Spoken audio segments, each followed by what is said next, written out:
Welcome everyone to Patent's Feature Match webinar series.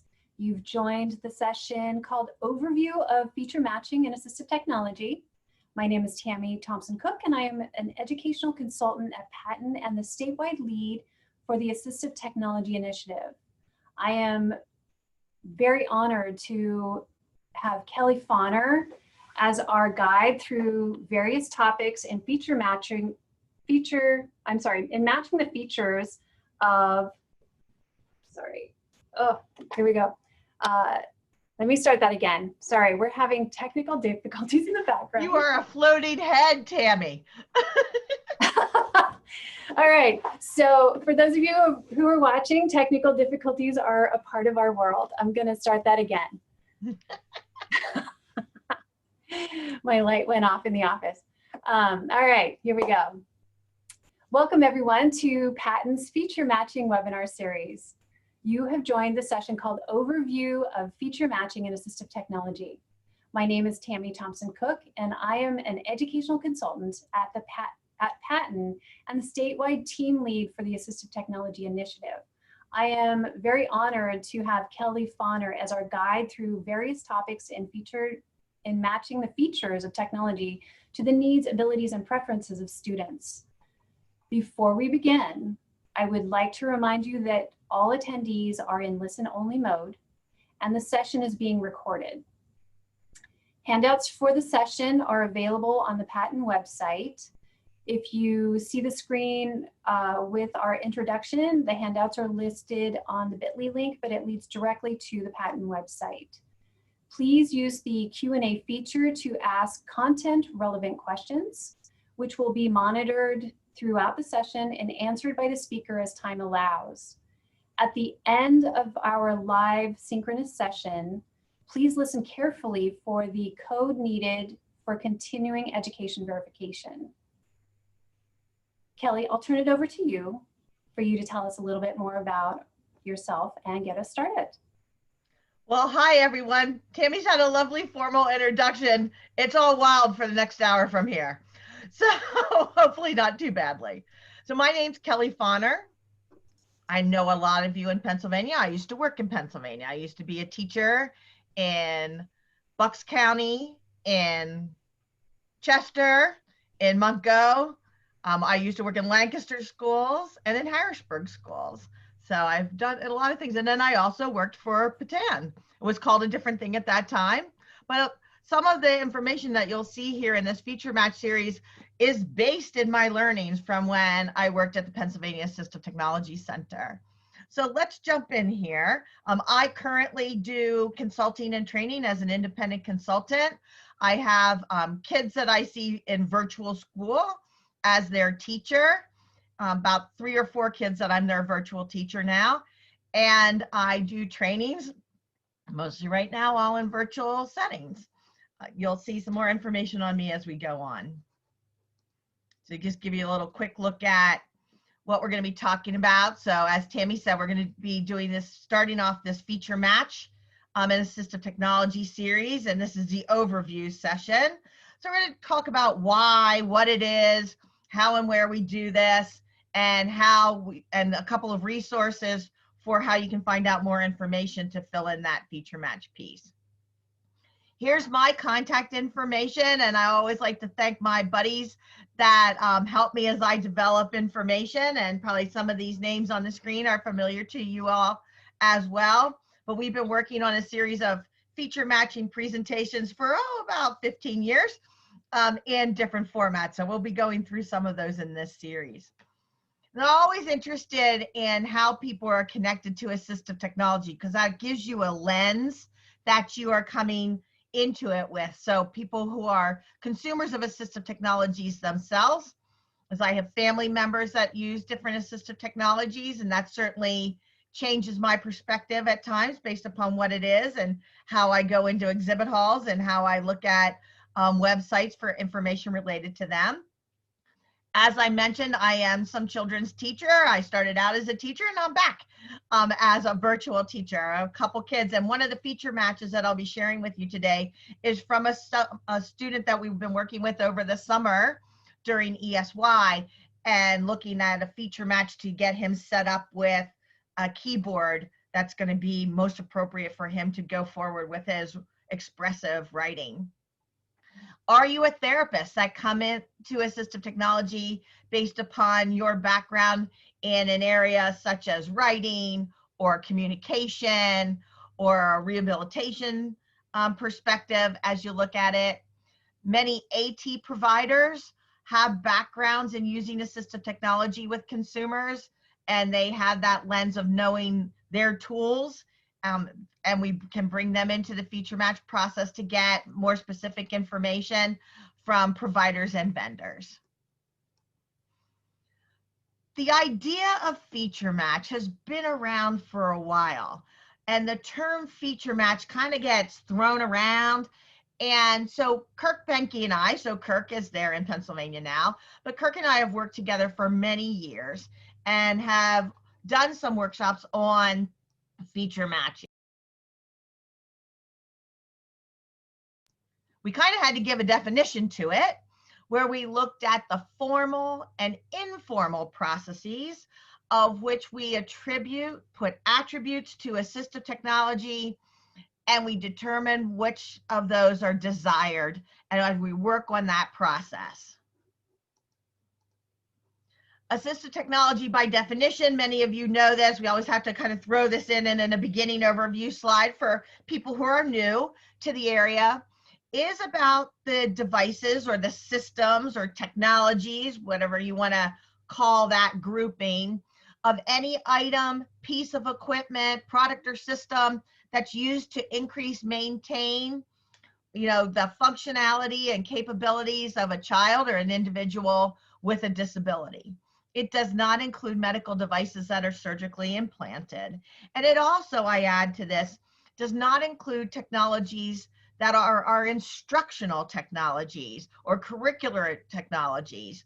They are things that teach us to do things, don't fit in the assistive technology definition, although we look for, in many of the electronic versions of assistive and modified curriculum, we look to see that there is universal design so that we don't always have to add assistive technology as a layer on top of that. But assistive technology also has a second portion to its definition. It is also the services that we provide. So for example, the service of helping somebody do this feature match process is called assistive technology and falls into that federal definition. One of the things that we always know with assistive technology is that we might have different legalities of what we are supposed to do, but often not how we are supposed to do it. So then we need to look to best practices, research-based interventions, and we look at how are we making effective decisions based upon assistive technologies. Effective decisions is always an interesting perspective, because it doesn't mean that because one child in your classroom or the kid that lives next door or somebody at the high school and you're at the middle school, because they have something and they're using it successfully, doesn't predetermine that your child or that your student is going to use that same tool just as effectively. We're very customized and individualized as we're making decisions. There are things, as I mentioned, universal design before, that we have people set up their classrooms and set up their learning spaces, whether they're virtual or face-to-face learning spaces, so that our kids can participate actively at the highest levels while they are learning and demonstrating what they know. This will give you an overview flow chart of the assessment process. And when we look at assistive technology feature matching, it kind of fits here in the middle where we can highlight it, where we're looking at the skills assessment and tool systems and where these things meet. And so if I were to kind of draw a box around this component, this is where we're looking and to do your feature match. You've gotten information prior whether it's a formal intake process or whatever process that you have for getting and people getting to you and your services, if you are the one that's doing the assisting with the assistive technology feature match process, finding out what people's outcomes are as what they want to have as a part of an assessment process, and then looking at skills. And we'll break this down a little bit more, and you'll see this kind of as a common theme across all of the feature matching sessions. Some people gather that information with different frameworks that are out there. One commonly known as the SET framework from Joy Zabala when she was working in a regional resource center in Texas and Houston. And one of the things that happens often in assistive technology, which Joy used the SET framework to realign what people were doing about making decisions, was that people will say, oh, I need something that is a good keyboard. And then what happens is everybody names their favorite things. And everybody goes right to the products and assistive technology. And what we find is that when the student, the consumer themselves are not involved in the selection of the process, they might be being done to an assessment. But if they're not involved in the selection of the item, there's often a follow-up of abandonment.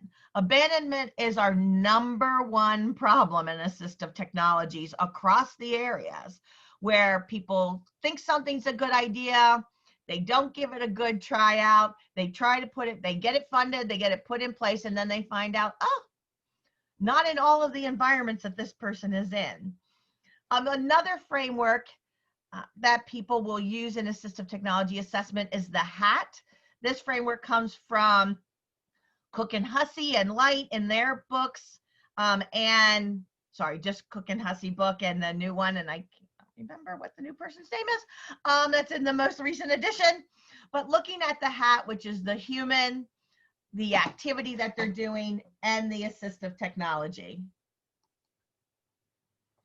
I have some more information here on the SET framework that people can take a look at. You can go to Joy's website, see other handouts, but it really is this idea that everything leads up to the tools decision. We're looking at that consumer's attributes and looking at the tasks they have to do, looking at the environment that they're in, and then putting tools into place. And as we talk about feature match, these items of what are the tasks, what are the things that are already in the environment, help you build your feature match process. Here's an example from HAT. So you have a little bit of a visual to go along with the HAT framework, where everyone works within a context. So whether you're in the home context or your school context or home or community, what's going on with the activity that you're doing, what is the attributes of the human that brings to the technology, and then what are the features of assistive technology. So just to give you kind of two of those frameworks to work within. What I'm going to do is talk through this slide and then give you a pause to check in on some of the Q&A and see if there's anything other questions that come up at that time. So give me one more slide to chat, and I'll check in with the question and answers. In feature matching, it is that idea of matching the features of technology to what the needs, abilities, and expectations of the human, of your student, of your child, and not taking for granted that just one kind of technology is going to meet all needs. So when we look at the attributes of the people and the students that you interact with, we're looking at what are they able to do motorically, visually, cognitively, attitudinal, all of these things that impact assistive technology, the sensory systems. What are the tasks of their day? That leads to what kinds of functions. I need them to be able to read printed material or read electronic material, write in different areas. I need them to be able to expressively communicate. We look on having supports for executive functioning and behavioral skills.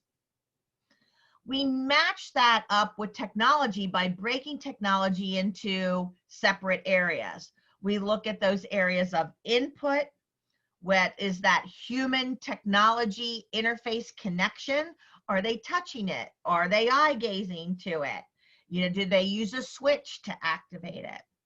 Processing is that language and cognitive interaction. So if in the case of augmentative and alternative communication systems, what's the language structure? And we'll be talking about that at a closer look session on AAC products and feature matching. If it's a writing system, can rate enhancements, can menus being read out loud assist someone? So what are those kinds of processing things that help with language and organizational structures that enhance their use and their output? Output's a very concrete thing in that, what am I getting as a result? Am I getting things enlarged visually? Am I getting voice output? What type of voice output? When does it happen? How much happens at a time? Am I getting tactual output? Is it putting out refreshable braille? Is it a vibration of a switch that I'm getting as the use and from the use of it? And then of course you'll see there are other human factors. You'll have in your handouts some additional pages that flesh this out more. And this is one of the guidelines that I learned really early on in assistive technology, and it has followed me through. No matter what new products come out, we can look at them based upon these frameworks. Sometimes we have to expand frameworks like we have recently with brain-computer interfaces and pen-controlled systems and stylus systems. But as you look at the feature match charts, this first column, so the first column is going to be one that gives you kind of the name of the input method. And then you look at the second column is one that's going to tell you what the human interface is. Are they using their eyes? Are they using a switch? Are they using their voice in the case of voice recognition systems? Are they touching it with a finger? Are they touching it with their elbow, their hand, a foot, a toe? And then that translates into the technology features. Sometimes I think that we could all get a PhD in assistive technology just if we learned the terminology that all the different companies have, and that there's really no standardization of terminology when it comes to features of products. This is often taken over by companies' marketing teams, and they have to find a new way to say Kleenex, right? You know, tissues, Kleenex, puff, how do we bring that into alternative keyboards, on-screen keyboards, keyboards that are on the screen, and all the different terms that people will call particular product types. So those are the things that you really have to stay flexible with, and you're often knowing one product and its set of features, relating that to maybe a new product that's come out on the market. But these are the kinds of questions that I ask of vendors when they're doing demonstrations of new products. Down here at the bottom, you'll also things that are in this input sheet that are indirect selection. So things that relate to switches and all the properties of switches, the different types, how they're activated, what they activate upon, what types of scanning are involved, how that scan is operated. So, future sessions may look at breaking this down even further for you. So from input, we look at processing and the idea of that cognitive interaction, as I mentioned.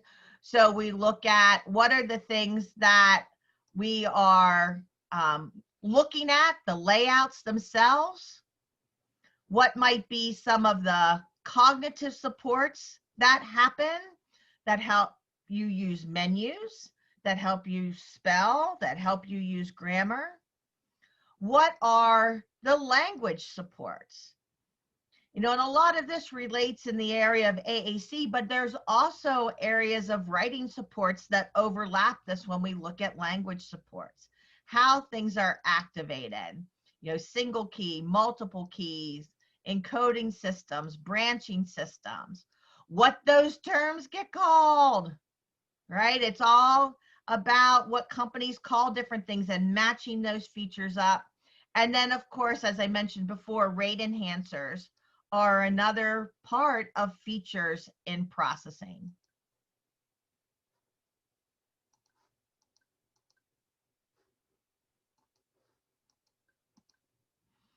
Output, this will break apart output a little bit more for you as to what kinds of things output-wise are auditory in nature, visual, tactual. And another portion of output is how does our technology interface with other technologies? I'm running into that now with kids in virtual school, where I have a child that uses an eye gaze system. We're trying to put her curricular materials on that eye gaze system, or having her on things like Zoom and using that eye gaze system to be her way that she points and chooses, as other kids might choose using a mouse or a stylus. Actually, right before I came on here, we were working through that, where she could have a PDF up on the screen and then use her mouse control system based within her eye gaze system to be the output for selection. And we'll keep working on it. It's a new world for many of us. Lastly here, before I take a breath break, is all those other kinds of things that impact our decisions. You know, I haven't forgot about pricing and those types of things. Certainly pricing, ease of use, the transparency, meaning how is it understood that this gets utilized just from kind of looking at the technology and jumping in and getting started with it. There's a wonderful book in assistive technology called The Human Factors of Assistive Technology, done by Dr. Tom King out of the University of Wisconsin-Eau Claire. And Tom's background is in speech language, but he's also the brother of a person with disabilities that uses assistive technology. And in his working over the year, he would take the human factors that companies like GE and Kenmore use to decide on where are the controls on the stove and the refrigerator, and as things get more technology, where do those things go so that they are apparent to be used, that transparency of use. And so Tom's taken those terminologies from the industry of building products and brought that into the assistive technology industry. Portability is certainly a factor, and things that influence us for the good or the not so good are company policies. I'm sure if you've been in assistive technology any more than 5 minutes, there's a company that you've run into that's been very friendly and another one where it's been very difficult. That should not make our final decisions upon what products we purchase and recommend for our students, but it is that kind of side ways of a feature in knowing which kinds of companies give better support, which kind of companies give loaners when we need them, who's having just-in-time trainings that we can do virtually and recorded webinars that we can watch. So you start to get in that flow, but it really should not be the overriding factor of making a good decision on a product or bypassing a product just because that might not be the local rep that you like the best. All right, with that, I'm going to take a breath break and check in on Q&A and see if Tammy's got anything to bring over to us. We had a request to repeat the title and author of the book that was referenced. So it's Dr. Thomas King, and it's Human Factors of Assistive Technology, or Human Factors in Assistive Technology. It is a book that's more than 10 years old, but the material within the book is very relatable to the things that we are looking for today. And then I'm going to unmute Julie Adenalfi from IU 23, and she's going to ask her question. Okay. Did I have a question? I'm sorry. Oh, raise your hand. I have a question. I'm sorry. But I did, oh, somebody else found it on Amazon too, so we're okay. Okay. I was going to paste the link to the book, but I'm sorry. I didn't mean to raise my hand. There you go. No worries, Julie. Great, thanks. You are now recorded, girl. All right. Anything else, Tammy? Nope, that's it. All right. So with that, how do we translate all of this into something that we can really utilize? So many people have seen different feature match forms. This is actually the form from the SET framework. It's SET page 2. A lot of people just worry about SET page 1 with student environment tests and tools. This for me is the most used page. When I'm working with groups that are trying to find different technologies for individuals, this is where I start to collect that information. Whoops, not that way. And so for example, we will be listing the kinds of features that that child needs across the top of the columns. You know, so feature 1, oh, watch me try and write with a feature 2 here, and I'm still on the drawing. Right, so feature 2, not gonna be able to do it. Looks like a Z. Text would be better. Feature 3. I'm gonna go and show you one real live and in action.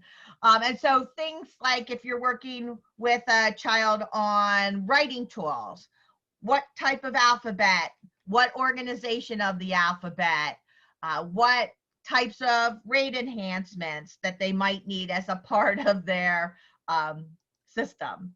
And then we start to look at what are the names of the products that we're looking at. And all of those names come down here. And then you look across, what are the features? Does this feature have it? Yes or no? Does this product have it? Yes or no? So I'll end up with something that looks a little bit better than what I'm trying to draw for you. I'm going to switch over to a real feature match form that we just did on one of my students. I can get my mouse back. So we'll see. All right, I need to stop sharing a sec and let's go back. Screen. All right, there we go. So this feature match form is one that was done for a 15-year-old who has autism and is learning to write more expressively with a keyboard. He uses an iPad. So, and you look across the blue, this is just a Google sheet that I created out of the SET framework. Nothing special about it, just like some columns and, you know. So what we looked at is he needs it to work on an iPad because that's his format for right now. We know from having been using, so there are things that you learn from what you're trialing. He's been using the standard iPad US keyboard for a couple of months. And we knew that we needed to get rid of the microphone because the microphone, playing back and forth with the microphone, was interfering. Plus his voice to text recognition is not at a quality right now that he could use to be his expressive input. So no microphone is something that we had to figure out. Looking at what kind of font. He is also working to improve his handwriting. And so we were trying to match a font to the letter styles that he is writing. And if you've ever worked with kids that are emergent writers, you know, what lowercase letters look like is a big deal. So whether or not his letter A has a cap on it or not, whether the J has a hook on it or not, were really important factors for him being able to locate the letters on the keyboard. So we also looked at color coding for him. And in his case of color coding, we're looking at the consonants and the vowels being in different colors because that coordinates with his English language arts program.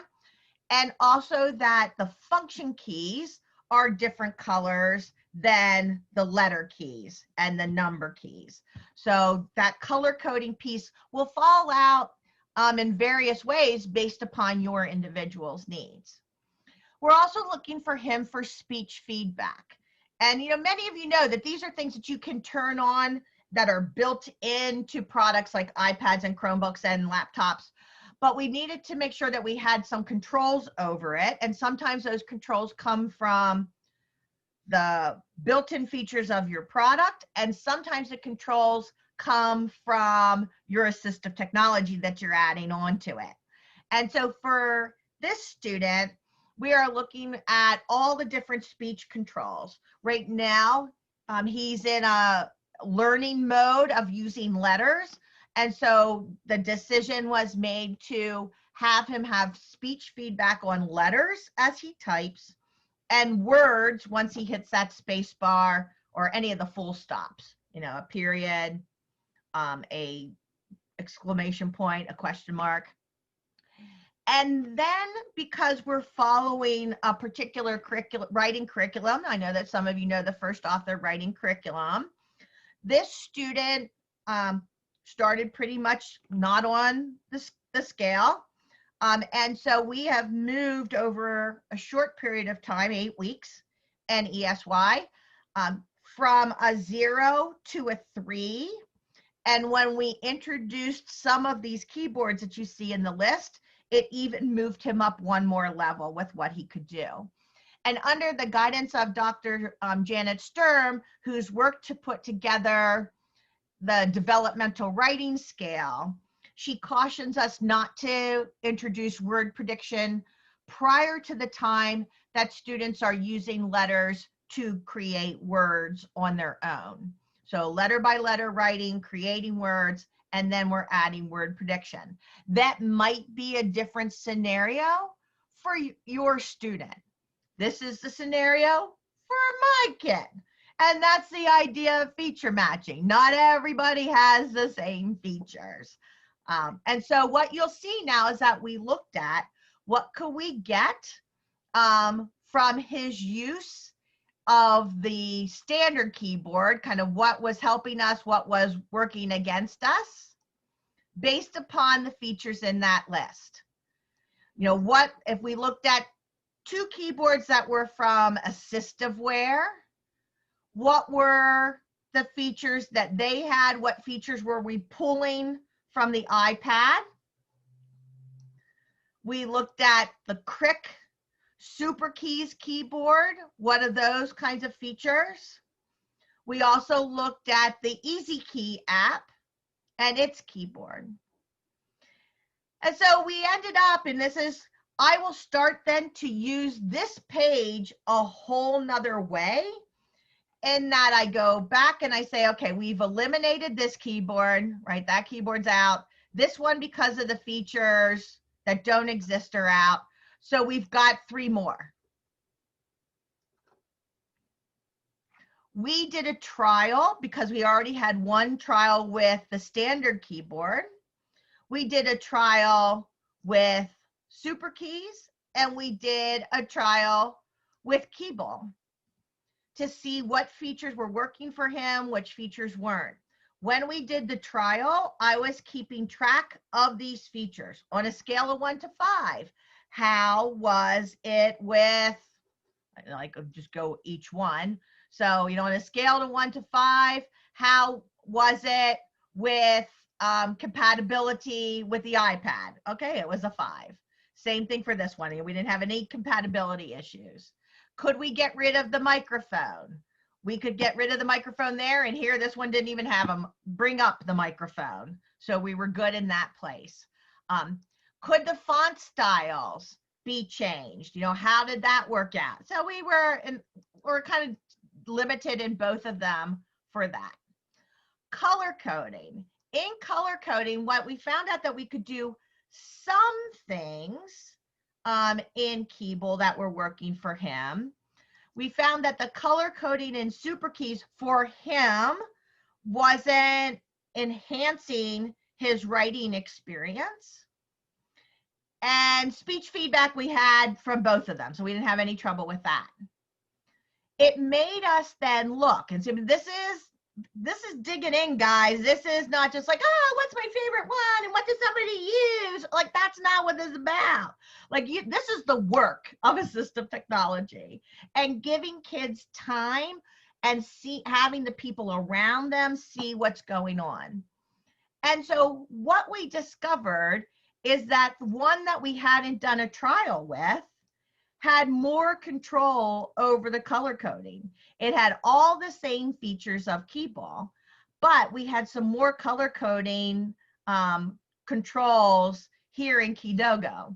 So ask what we ended up with. We ended up with this one. And this is what we're moving forward with. Of course, we keep our options open that there might be different things in the future. But for right now, that's what the student is using and has been using for about a month, about 6 weeks. Questions or comments on the use of the feature match form?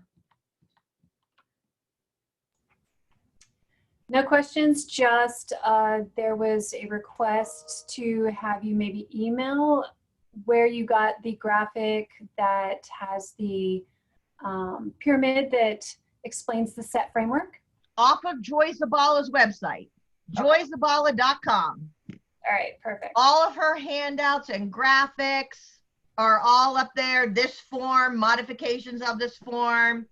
Joy's been collecting different layouts that people have used for the set framework over the years, and so you'll find those. And that was from one of her handouts that I got off that website. Great, thank you so much. All right. I know it's a great graphic. So your features go up there, your product names go there, and you start to sift through it. A lot of times people say, like, where do I get this feature information from? Like, where do I have to know everything about assistive technology? Luckily, the companies help you out. I mean, of course, they're going to try and push you towards their products, but the companies have caught on, and they have for a while now. It's like not something new. That we are looking at features and this whole idea of feature matching. And so you will find on many companies' websites, of course, it's going to be lists of their products and the features that their products have, especially if they're a multi-line company. There are some companies that will show you a feature match list of their product up against some of their rivals. And I'm just going to tell you, like with a little hook of a smile, that they're only going to talk about the features that their product is the best at. So like be an informed consumer when you take those on. There are also other presenters like myself and my colleague Scott Marfilius that do feature match presentations. We call our sorting through, and over the years have produced charts that have like a list of products, a list of features, and which product has that feature and which one doesn't. I will tell you that Scott and I stopped doing that in 2002 because we quickly learned the lesson of assistive technology, which new features are being pumped out every day. So we would present those feature match charts at a conference, and people would leave our session at the conference and go into the exhibit hall and talk to the manufacturers. And the manufacturer would be like, this isn't right. You know, we added this feature. And then Scott and I would go back and they would say, And we'd say, well, when did you add that feature? Oh, that got pushed out last night. It's like, so when, if you look at any feature match listing, please look at the date. Look at the date and continue to do updated research on it. So the most important thing that I look for are things that are features rather than product lists. So let me give you some sources. If you haven't found Call Scotland, great website. It is, in the United Kingdom, not like Scotland, Texas. So at their website, they've got the services that they provide across their university and country. And also they have at this Assistive Technology site, different posters and forms in their downloadables. And in those downloadables, you're gonna see their feature wheels. And they've been revising their feature wheels over the last 2 years. And what you'll find in their feature wheels is that in the very center, it's going to have the focus of what technology. So the title of it will tell you what the products are going to be that they're looking to sort through. So in this case, products for reading and writing for kids with dyslexia and reading and writing difficulties. They have 3 of these charts. One for Android, one for Chromebook, one for iTechnologies. The next part of the wheel, if I can draw it, the next part of the wheel is going to give you the features. So is it a feature that is looking at speech output, word processing, executive functioning supports? What are the different features you'll find out in all of these, that second tier of the wheel. And then in the spokes are going to be the products that go along with that feature. It is not comprehensive. They are not, claiming to you that it's comprehensive, but it gives you a good start. If you're looking for what are some products that have an auditory notebook, here are some places that you could start and look at those. So Call Scotland, we've got the link for you up here so you can take a look at it. Some other places I can click to take a look for information.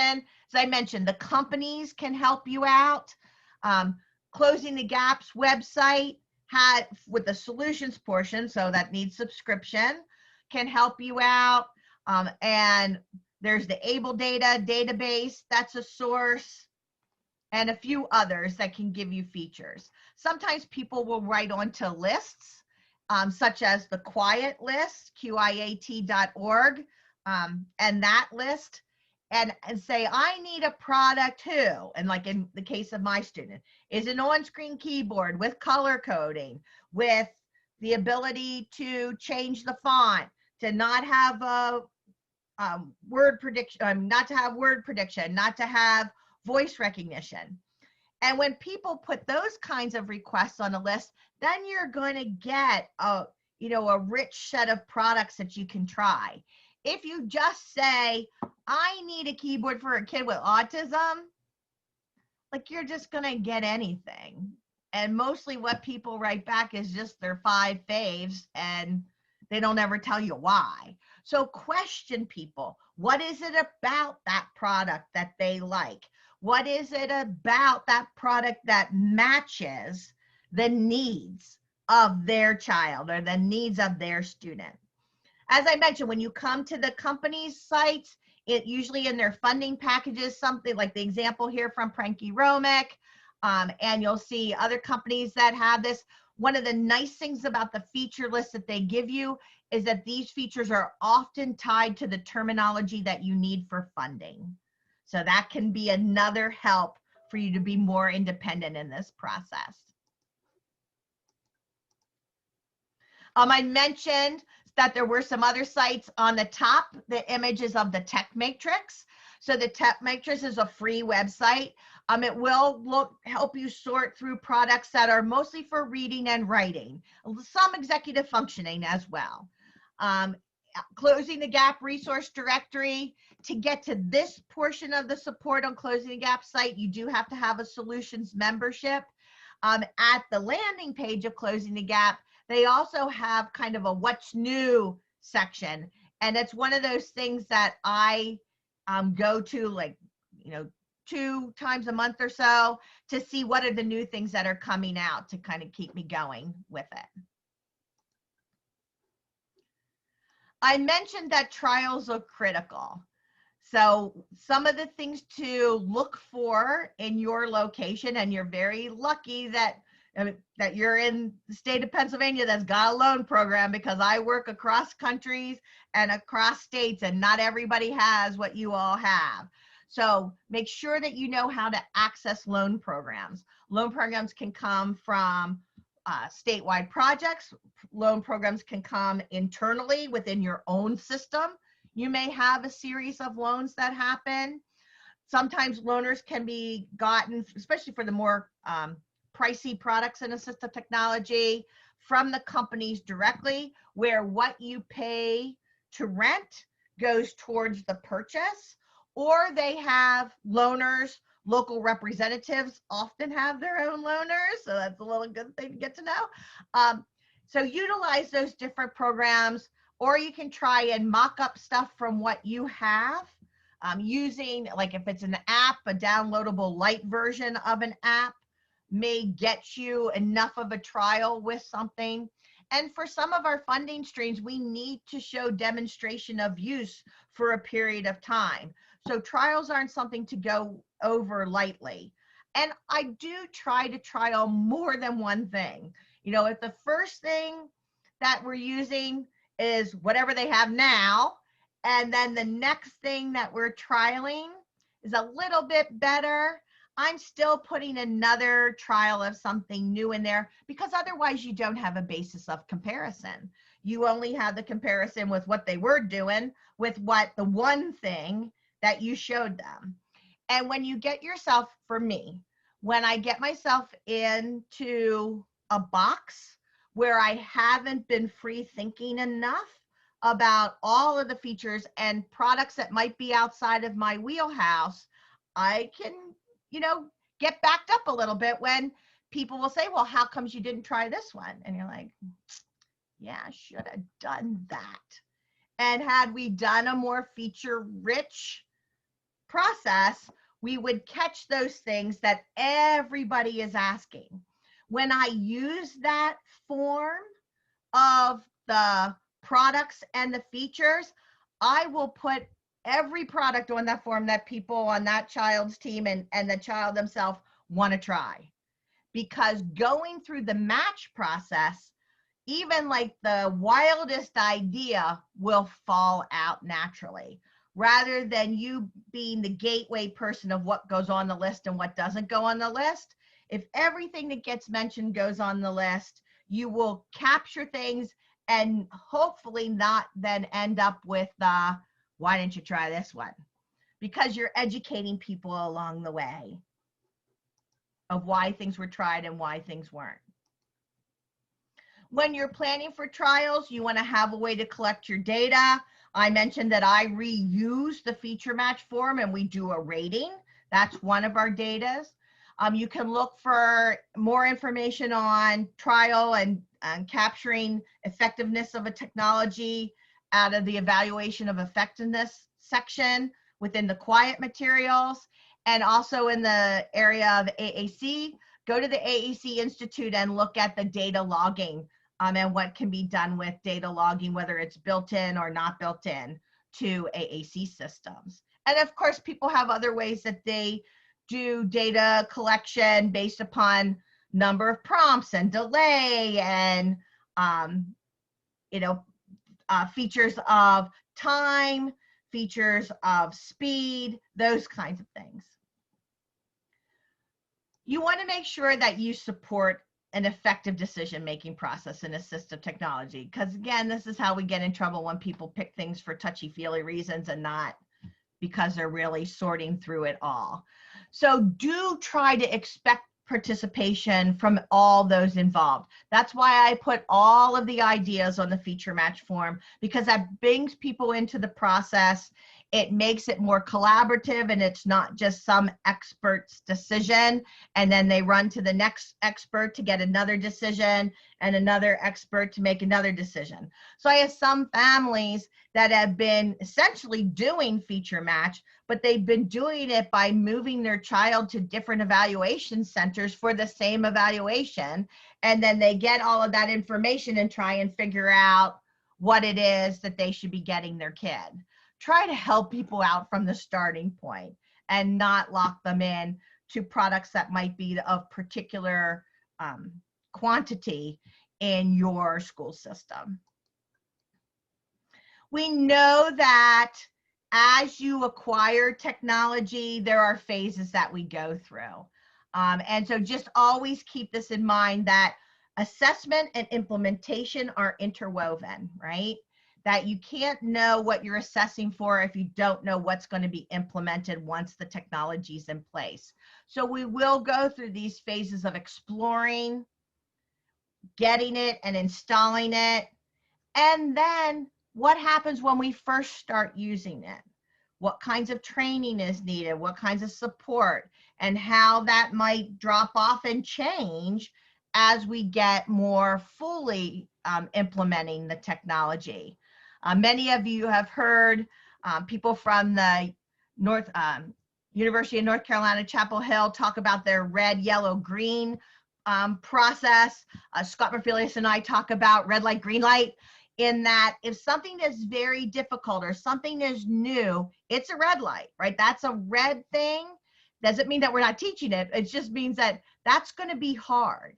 And so when I introduce something new that's hard in assistive technology, I'm introducing it through a green light task, something that they like, something that's fun, a topic that they're reading, that's a topic of leisure, not the topic of political science, you know, unless that is their leisure. And so making sure that you're not giving somebody two reds at the same time, that you're giving them an introduction to an AAC system that's brand new and putting them in very difficult social situations or answering all the questions that performing at a high level. That's two reds. And with two reds, we often get heads down, I'm not going to use it. It's really a sabotage that's happening, and not the good kind of sabotage. So we want during that initial implementation for things to be put into place so that they aren't blowing people out of the water, right? So to establish full implementation creates an implementation plan, and that's other things for another session. So here we are towards the end of the hour. What do you need to do? So putting feature match into your place. Take a look at what your process is. You know, using a team approach, and a team doesn't mean that it has to be a certain number of individuals, but we're also looking on a team for people who have different perspectives. You know, first deal with needs, then deal with tools. Can't make it easier than that. We're doing a lot of first then charts and virtual learning. I'm, you know, putting it out there to you. First, figure out what the needs and expectations are. Then we'll worry about what tools we're going to take through the process. You know, focus on what are the barriers. Is it an access barrier? Is it a knowledge barrier? Is it a putting things into use type of barrier? Consider both assistive technology devices and your services as a part of the process. That it isn't in an assistive technology eval a one shot and it's done for most individuals. We look at things that are inobtrusive, things that can be used in multiple environments, making sure that we're embedding training and follow up and follow along. Some other sources I've talked about quite a lot. Self-disclosure, I am on the Quiet Leadership team, but there is some nice information there. And in the resource bank is information that's not just collectively from the 4,000 people that have been a part of Quiet over the years, but the resource bank is where individuals like you share what you've been doing. So you'll find people have their assessment forms and the other kinds of data collection and evaluation effectiveness and implementation planning on that resource bank. And to look at your own assessment process, you might want to take a look at the quiet module on assessment, looking at what are the things that are quality services and then where you fall in the continuum. Always keeping a check on how we can move forward. Each of the areas in the quality indicators have 6 to 8 indicators. And assessment is one of the strongest ones, right? For some more resources, we'll put you here at this landing page of resources and then get ready to turn this back to Tammy.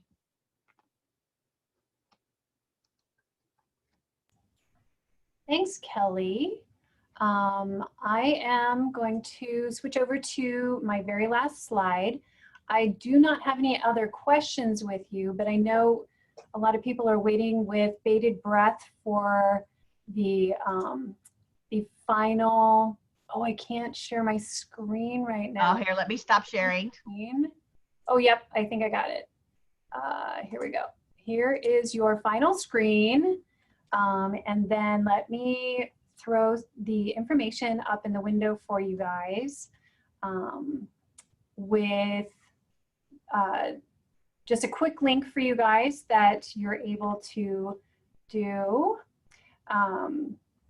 But with that, Kelly, thank you so much for the information and sharing all of the great resources that you had for us. Before I add that to the chat window,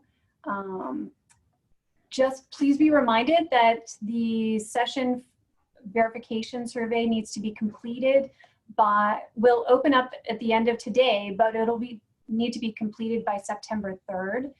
I'm sorry, today's September 3rd. It'll need to be completed in the next 6 days on September 9th.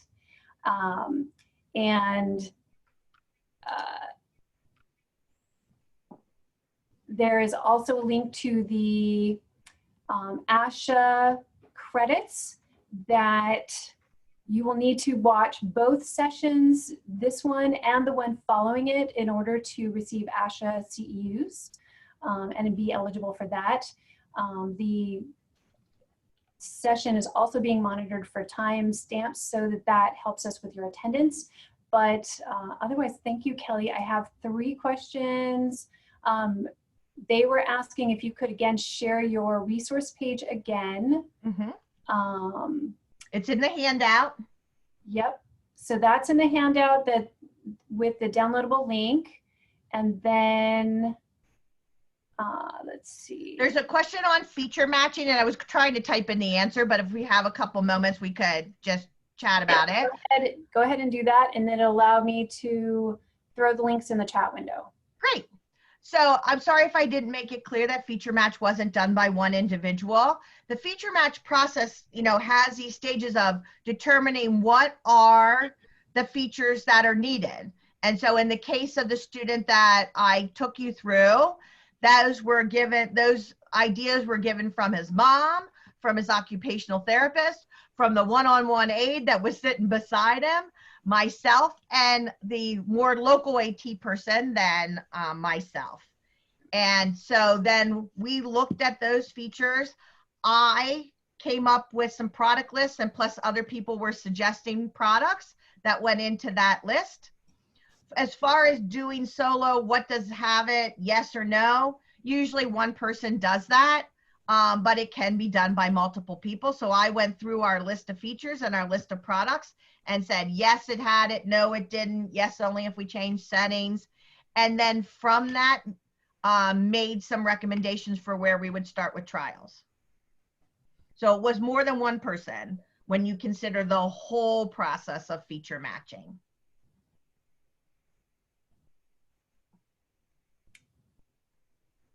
All right, thank you all for joining us today. And thank you again, Kelly, for all of this wonderful information. And for those of you who are joining us for the second session, that will begin at 3:15.